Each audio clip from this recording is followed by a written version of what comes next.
नमस्कार, नक्षत्र दुनिया चैनल में आप सभी का हार्दिक स्वागत है। आज के वीडियो में हम कुंडली के 12th हाउस में यानी 12वें भाव में लगने किस प्रकार का फल देता है इस विषय पर चर्चा करने वाले हैं। इसके अलावा 12th हाउस में लगनेश के किस प्रकार के शुभ फल हमें मिलते हैं, हमारा लगनेश हमें शुभ फल देगा अथवा अशुभ फल देगा, इस विषय पर चर्चा करेंगे। अगर 12वें भाव में अस्त का लगनेश हो, बकरी लगनेश हो या मृत लगनेश हो तो वो किस प्रकार का फल देगा, इस विषय को जानेंगे। और साथ साथ अगर 12th हाउस में स्वराशि का लगनेश हो या फिर मित्र राशि का लगनेश हो या उच्च राशि का लगनेश हो तो उसका क्या प्रभाव होगा। इसके अलावा 12th हाउस में शत्रु राशि का लगनेश हो यानी शत्रु नक्षत्र में लगनेश बैठा हो या फिर शत्रु ग्रह के साथ अगर लगनेश उपस्थित हो तो किस प्रकार का फल देगा। यानी काफ़ी महत्वपूर्ण वीडियो होने वाला है आज का, इस विषय में चर्चा करेंगे। इन सबसे पहले मैं आपसे रिक्वेस्ट करना चाहूँगा कि यदि आपने हमारा चैनल अभी तक सब्सक्राइब नहीं किया है तो कृपया पहले चैनल को सब्सक्राइब अवश्य कर लें। आइए शुरू करते हैं। वीडियो शुरू करने के पूर्व वो नए दर्शक जो हमारे चैनल पर नए हैं उनके लिए मैं स्पष्ट करना चाहूँगा कि आपको लग्न कुंडली लेना है। ध्यान रखें, जब आप लग्न कुंडली लेंगे तो उसमें 12 भाव होते हैं। ये 12th हाउस अपना स्थान परिवर्तित नहीं करते, चाहे इनमें राशियों के अंक जो भी लिखे हो। परंतु आज का हमारा मुख्य विषय है कुंडली के 12th हाउस में लगनेश के प्रभाव को समझना। तो कम से कम हमें 2 भावों की जानकारी होना तो अति आवश्यक है। पहला ये लग्न भाव, इसे ही मुख्य भाव कहा जाता है, इसके मालिक को लगनेश कहा जाता है। यानी आपका लगनेश जितना मजबूत होगा आप उतने ही मजबूत होंगे। यदि आपका लगनेश कमजोर हुआ तो व्यक्ति कमजोर होता है, यानी कह सकते हैं कि आप कमजोर होंगे। अब लगनेश 12 भाव में यानी द्वादश भाव में किस प्रकार का फल देगा, इस पर आज हम विचार करने वाले हैं।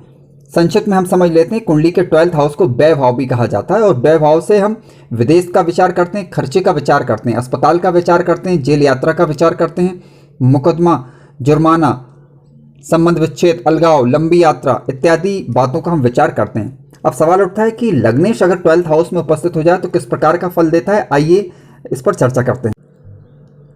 आइए विचार करते हैं कि कुंडली, किसी भी कुंडली में के 12वें भाव में लगनेश किस प्रकार का फल देता है। ध्यान रखें, जब भी लगनेश कुंडली के 12th हाउस में उपस्थित होता है तो होता यह है इससे कि ये व्यक्ति की आजीविका के लिए संघर्ष की स्थिति पैदा करता है। यानी व्यक्ति आजीवन जीविकोपार्जन के लिए संघर्ष करता रहता है। अब किस मात्रा में संघर्ष करेगा ये निर्भर करेगा कि लगनेश द्वादश भाव में शुभ स्थिति में है अथवा अशुभ स्थिति में है। तो शुभ स्थिति क्या होती है, ध्यान रखें, अगर 12th हाउस में अगर लगनेश जो है मित्र राशि में हुआ, तात्कालिक मित्र राशि में हुआ या उच्च राशि में हुआ तो ऐसा लगनेश आपको अच्छे फल ज़्यादा देता है। आइए इसे उदाहरण के माध्यम से हम समझने का प्रयास करते हैं। मैंने यहाँ पर समझने के लिए एक कुंभ लग्न की कुंडली ली हुई है। ठीक है, जब आप कुंभ लग्न की कुंडली लेंगे तो लग्न में 11 नंबर का अंक लिखा होगा और 12वें भाव में 10 नंबर का अंक लिखा होगा। तो यहाँ पर लगनेश शनि ग्रह हुआ क्योंकि दोनों ही राशियों का स्वामी शनि ग्रह होता है। अब शनि ग्रह यहाँ पर स्वराशि का होने के कारण इसके शुभ फलों की मात्रा में अधिकता देखने को मिलेगी। यानी अगर कुंभ लग्न की बात करें तो कुंभ लग्न में द्वादश भाव का मालिक शनि ग्रह बनने के कारण यहाँ पर शनि के ज़्यादा अशुभ फल आपको देखने को नहीं मिलेंगे, बल्कि शुभ फलों की मात्रा अधिक देखने को मिलेगी। परंतु पूरी बात पर विचार करना आवश्यक है, जिस पर अभी हम आगे चर्चा करने वाले हैं। तो इस उदाहरण में हमने देखा कि शनि जो है स्वराशि का हो गया। अब मान लीजिए कि शनि जो है कोई भी लगनेश अगर उच्च राशि का है या फिर मित्र राशि का है तो वो किस तरीके का रिजल्ट देगा। आइए इसे भी हम थोड़ा उदाहरण के द्वारा भी समझ लेते हैं। कुंडली के 12th हाउस से संबंधित अगला सूत्र इस प्रकार से, यदि कुंडली के 12th हाउस में लगनेश उपस्थित हो और वहां पर वह शत्रु राशि में स्थित हो तो ऐसा लगनेश कमजोर हो जाता है, यानी अपना फल, शुभ फल जातक को वो नहीं दे पाता। आइए उदाहरण के माध्यम से इसे हम समझ लेते हैं। यहाँ पर समझने के लिए मैंने एक वृश्चिक लग्न की कुंडली बनाई है। जब आप वृश्चिक लग्न की कुंडली बनाएंगे तो लग्न में 8 नंबर का अंक लिखा होगा और इसका जो स्वामी ग्रह होगा वो मंगल होगा। मंगल यहाँ पर लगनेश हुआ। लगनेश अगर 12th हाउस में आकर बैठता है तो वहाँ पर 7 नंबर का अंक लिखा होगा जहाँ की तुला राशि होगी। अब इसका स्वामी ग्रह शुक्र होता है जो कि मंगल का शत्रु ग्रह है।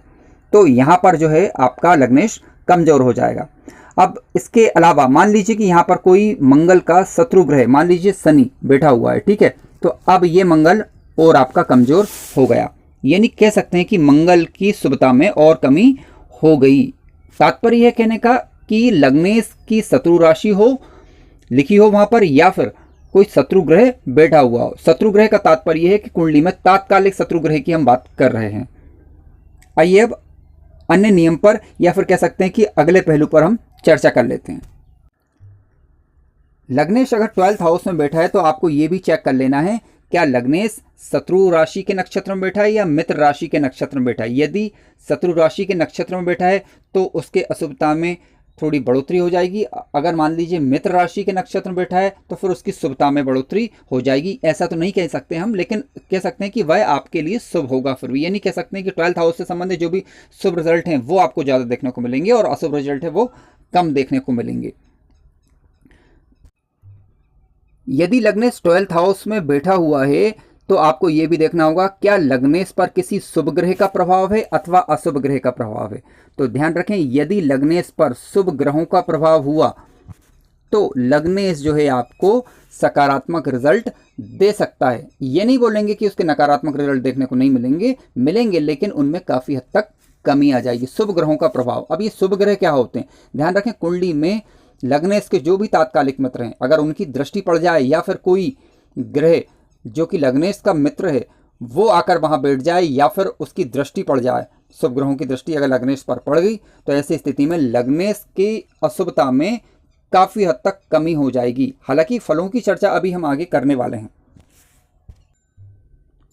लग्नेश यदि मान लीजिए कुंडली के 12th हाउस में ही उपस्थित है और लग्नेश पर यदि अशुभ ग्रहों का प्रभाव हो जाए तो लग्नेश, पहली बात तो 12th हाउस में उपस्थित होना ही अशुभता में बढ़ोतरी हो जाती है, लेकिन यदि इस पर अशुभ ग्रहों का प्रभाव हो जाए यानी कुंडली के तात्कालिक शत्रुओं का प्रभाव हो जाए या फिर तात्कालिक शत्रु राशि में बैठा हो तो ऐसी स्थिति में लग्नेश अपेक्षाकृत कमजोर हो सकता है।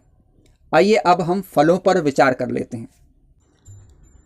आइए बात करते हैं कि लग्नेश यदि 12th भाव में जाकर यानी 12वें भाव में जाकर अगर अस्त का हो जाए तो किस प्रकार के रिजल्ट देगा। ध्यान रखें, कुंडली के 12वें भाव में यदि लग्नेश अस्त का हो जाए या फिर नीच का हो जाए या फिर बकरी हो जाए तो ये शुभ संकेत नहीं है।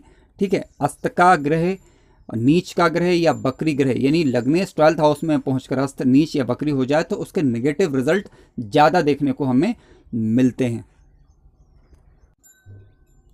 कुंडली के 12th हाउस में अगर लग्नेश उपस्थित है और ये लग्नेश शुभ है, शुभ और अशुभ अभी हम पहले चर्चा कर चुके हैं। अगर मान लीजिए लग्नेश शुभ है तब किस प्रकार के फल देखने को मिलेंगे। व्यक्ति बोलने में चतुर होता है, ठीक है, धन का प्रयोग सही ढंग से करता है, विदेशों से धनागमन कर सकता है, विदेश जा सकता है, दान पुण्य कर सकता है। ऐसा व्यक्ति धार्मिक स्थलों की यात्रा करने में उसका कह सकते हैं उसकी रुचि होती है। इसके अलावा वह मोक्ष को प्राप्त होता है, ये नहीं कह सकते हैं कि मरणोपरांत वह मोक्ष को प्राप्त कर सकता है, यानी उसकी गति अच्छी हो सकती है। शुभ ग्रह से प्रभाव में से अगर वो दृष्ट है तो ध्यान रखें, व्यक्ति जहाँ भी धन खर्च करेगा वह अच्छे कार्यों के लिए धन खर्च करेगा। आपको ये भी देख लेना है कि 12th हाउस में जो लग्नेश उपस्थित है क्या चलित चक्र में उसकी स्थिति परिवर्तित तो नहीं हो रही है क्या, क्योंकि अक्सर ऐसा देखा जाता है कि चलित चक्र में अगर स्थिति परिवर्तित हो जाती है तो मैक्सिमम जो प्रभाव रहता है वो लग्नेश का वो चलित चक्र के अनुसार देखने को मिलता है। इसके अलावा ध्यान रखें, द्वादश भाव में स्थित लग्नेश का सुफल ये भी है कि ऐसा व्यक्ति दूसरों के लिए भलाई का काम कर सकता है, दूसरों की मदद करने का कार्य करता है यदि लग्नेश 12th हाउस में शुभ हो तब। अगर लग्नेश 12th हाउस में अशुभ हो तब किस प्रकार का फल मिलता है, आइए विचार करते हैं। अगर मान लीजिए 12th हाउस में लग्नेश उपस्थित है और लग्नेश अगर हमें अशुभ फल दे रहा है तो किस प्रकार के अशुभ फल दे सकता है। ध्यान रखें, बुरे कार्यों में व्यक्ति की रुचि हो सकती है। यदि लग्नेश 12th हाउस में अशुभ है तो क्या हो सकता है कि व्यक्ति बुरे कार्यों की ओर जा सकता है। इसके अलावा उसके जो खर्चे होंगे वो बेतरतीब खर्चे कर सकता है, यानी व्यक्ति कह सकते हैं कि उसे पता ही नहीं होता कि वो खर्च किस लिए कर रहा है। कई बार भ्रमात्मक स्थिति होती है, भ्रमात्मक स्थिति भी बनती है। कई बार अस्पतालों में खर्चे होते हैं, बीमारियों में खर्चे होते हैं, मुकदमे में ऐसे व्यक्तियों के पैसा खर्च हो सकते हैं।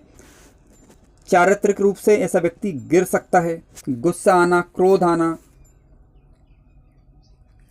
यानी इस प्रकार के रिजल्ट उसको देखने को मिलेंगे। और जीवन संघर्षमय भी हो सकता है, यानी उसको जीविकोपार्जन के लिए संघर्ष करना पड़ता है। ध्यान रखें, अगर 12th हाउस में लग्नेश जाकर बैठता है तो जीविका के लिए उसे संघर्ष तो वैसे ही करना पड़ता है, लेकिन अगर ये लग्नेश अशुभ हो जाए तो स्थिति थोड़ी सी ज़्यादा खराब हो सकती है। अब मान लीजिए कि लग्नेश अगर अशुभ है ही, तो उसके उपाय किस प्रकार से कर सकते हैं, आइए विचार करते हैं। लग्नेश अगर 12th हाउस में उपस्थित है और आपको ऐसा लग रहा है कि इसकी अशुभता में बढ़ोतरी हो रही है, या कह सकते हैं कि आपको जीवन में परेशानियों का सामना करना पड़ रहा है, तो ऐसी स्थिति में आप देखिए कि आपका लग्नेश कौन है। जो भी आपका लग्नेश ग्रह हो उसके बीज मंत्र अथवा उसके वैदिक मंत्र से आप उसका उपचार कर सकते हैं, या फिर आप अपने इष्ट की उपासना भी कर सकते हैं। यानी जो भी आपके इष्ट हैं उनकी उपासना करें, या फिर लग्नेश के वैदिक मंत्र या बीज मंत्र से आप उनका उपचार कर सकते हैं। तो इसमें काफ़ी हद तक आपको राहत महसूस होगी।